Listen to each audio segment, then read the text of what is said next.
Hello, fourth grade. This is Charlie and the Chocolate Factory, Chapter 8, 2 More Tickets Found. I'm reading from the Puffin book, copyright 1964, and the illustration copyright is 1973. Chapter 8, 2 More Golden Tickets Found. That evening, Mr. Bucket's newspaper announced the finding of not only the third golden ticket, but the fourth as well. 2 golden tickets found today, screamed the headlines. Only 1 more left. All right, said Grandpa Joe when the whole family had gathered in the old people's room after supper. Let's hear who found them. The third ticket, read Mr. Bucket, holding the newspaper up close to his face because his eyes were bad and he couldn't afford glasses. The third ticket was found by Miss Violet Beauregard. There was great excitement in the Beauregard household when our reporter arrived to interview the lucky young lady. Cameras were clicking, and flash bulbs were flashing, and people were pushing and jostling and trying to get a bit closer to the famous girl. And the famous girl was standing on a chair in the living room, waving the golden ticket madly at arm's length, as though she were hailing a taxi. She was talking very fast and very loudly to everyone, but it was not easy to hear all that she said because she was chewing so ferociously upon a piece of gum at the same time. I'm a gum chewer normally, she shouted, but when I heard about these ticket things of Mr. Wonka's, I laid off the gum and switched to candy bars in the hope of striking lucky. Now, of course, I'm right back on gum. I just adore gum. I can't do without it. I munch it all day long, except for the few minutes at meal times when I take it out and stick it behind my ear for safekeeping. To tell you the honest truth, I just simply wouldn't feel comfortable if I didn't have that little wedge of gum to chew on every moment of the day. I really wouldn't. My mother says it's not ladylike, and it looks ugly to see a girl's jaws going up and down like mine do all the time. But I don't agree. And who is she to criticize anyway? Because if you ask me, I'd say that it's her jaws that are going up and down almost as much as mine.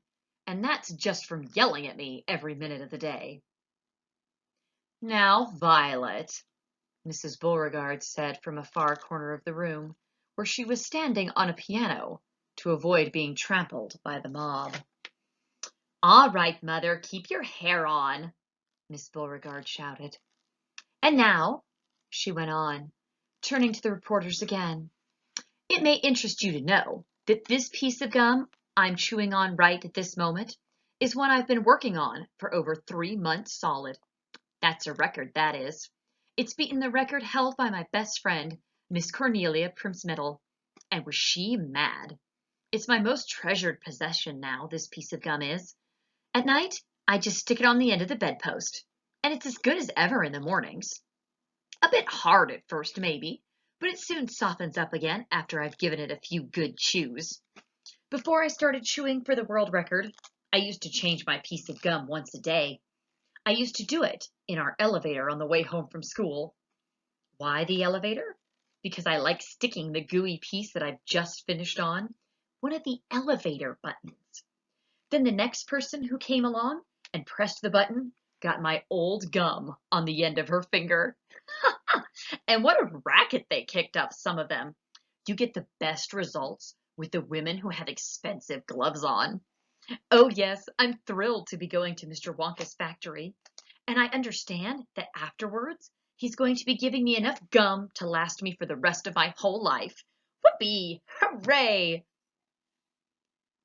Beastly girl, said Grandma Josephine. Despicable, said Grandma Georgina. She'll come to a sticky end chewing all that gum. You see if she doesn't. And who got the 4th golden ticket, Daddy? Charlie asked. Now let me see, said Mr. Bucket, peering at the newspaper again. Ah, yes, here we are.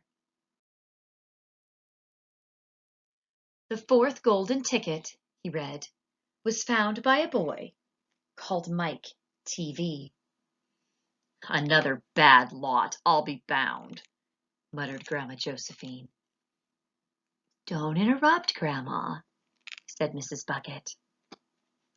The TV household, said Mr. Bucket, going on with his reading, was crammed like all the others with excited visitors when our reporter arrived.